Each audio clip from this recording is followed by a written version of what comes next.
Alléluia. Alléluia, Alléluia, Alléluia, Alléluia, Alléluia.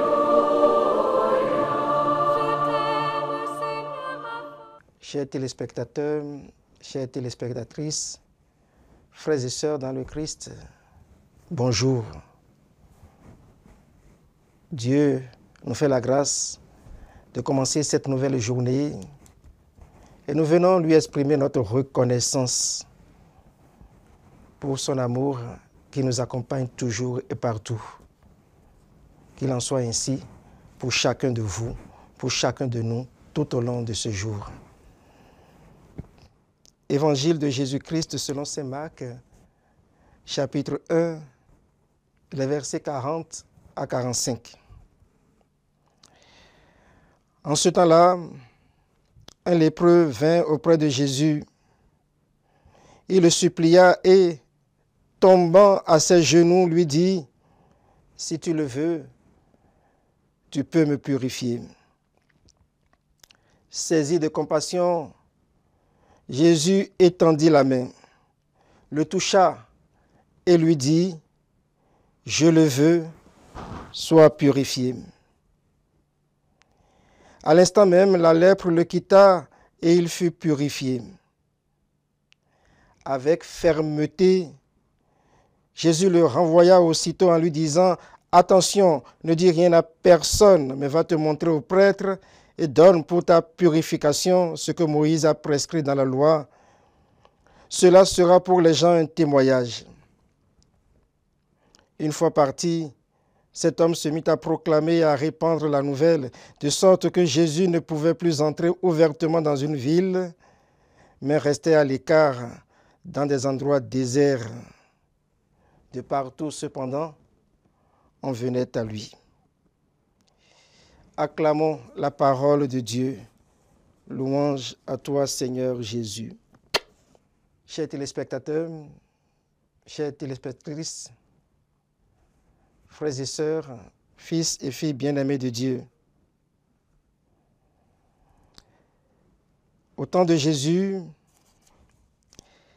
les lépreux étaient radicalement rejetés. Il ne fallait surtout pas être atteint de la lèpre. Ils n'avaient le droit de toucher personne. Ils vivaient à l'écart dans les villages. Et si quelqu'un par hasard s'en approchait, il devait le prévenir en disant « impur, impur ». Il était formellement interdit de les toucher sous peine d'être soi-même considéré comme impur. La peur suscitée par ces malades atteints de certaines maladies de nos jours est un peu comparable. Lorsque nous voyons certaines personnes atteintes de certaines maladies de nos jours, nous préférons rester à l'écart d'eux. Et peut-être à raison, qui sait. Jésus, manifestement, n'éprouvait pas ces craintes. Dans la page d'évangile de ce jour, nous voyons que Jésus laisse le lépreux s'approcher de lui. Il ne s'enfuit pas. Il ne lui fait pas dos. Il ne se détourne pas de lui. Pour tout dire, il n'a pas peur de ce lépreux. Avant que Jésus ne le guérisse dans sa chair, un fait plus important se réalise. Le lépreux se sent à nouveau considéré comme une personne humaine, comme un être humain. Voilà quelqu'un qui ne voit pas en lui le danger ou la menace de devenir impur, mais un frère en humanité avec qui il peut faire route.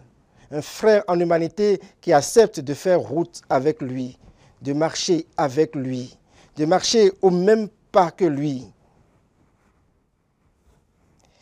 Un frère en humanité qui compatit à ses souffrances, à sa douleur, sa douleur physique, mais aussi sa douleur morale, parce que en tant que lépreux, il est presque rejeté, mis à l'écart, déposé à l'écart. Jésus touche le lépreux, mais il n'est pas contaminé. Il sait qu'il ne sera pas contaminé. Il ne reçoit pas l'impureté du lépreux, mais il communique au lépreux sa guérison. Il communique au lépreux son amour. Il communique au lépreux sa joie de vivre. Il n'est pas contaminé par l'impureté du lépreux, mais il contamine le lépreux par sa pureté.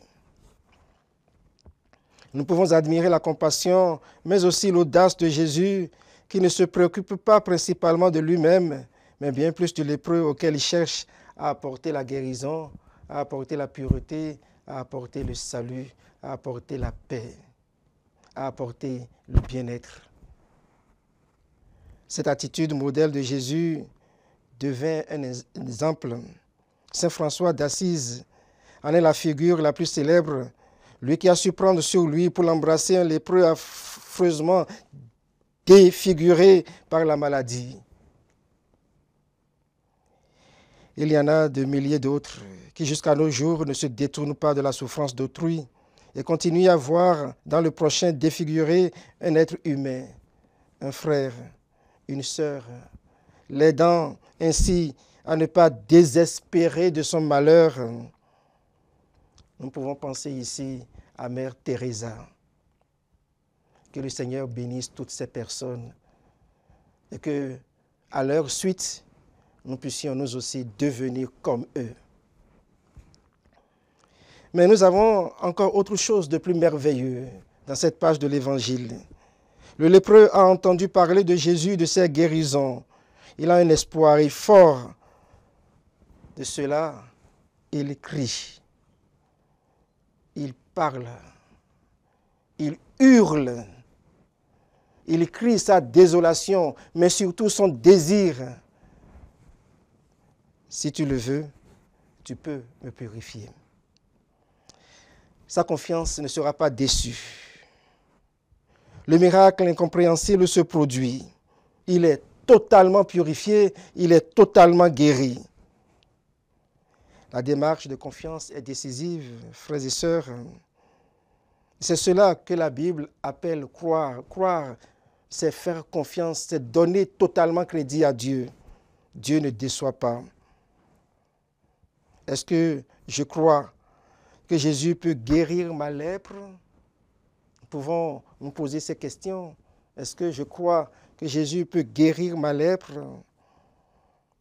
Mes blessures intérieures, le poids de mes péchés, les défaillances de ma conscience,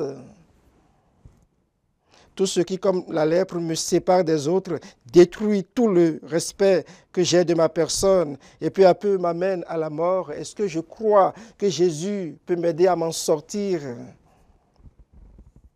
alors que je m'enfonce dans les abîmes de la dépression parce que je ne suis pas fier de moi-même peut-être? Est-ce que je crois que Jésus peut me prendre par la main et me relever? Il suffit de lui exprimer notre confiance. Il suffit de lui dire notre abandon total.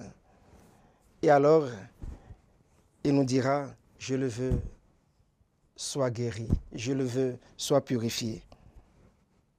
Merci Seigneur pour les nombreuses guérisons dans notre vie. Merci Seigneur pour les nombreuses guérisons dans ma vie. N'arrête pas l'œuvre de tes mains dans ma vie, dans notre vie, toi qui es Dieu pour les siècles des siècles. Amen. Et que Dieu Tout-Puissant vous bénisse, le Père et le Fils et le Saint-Esprit. Amen. Alléluia. Alléluia.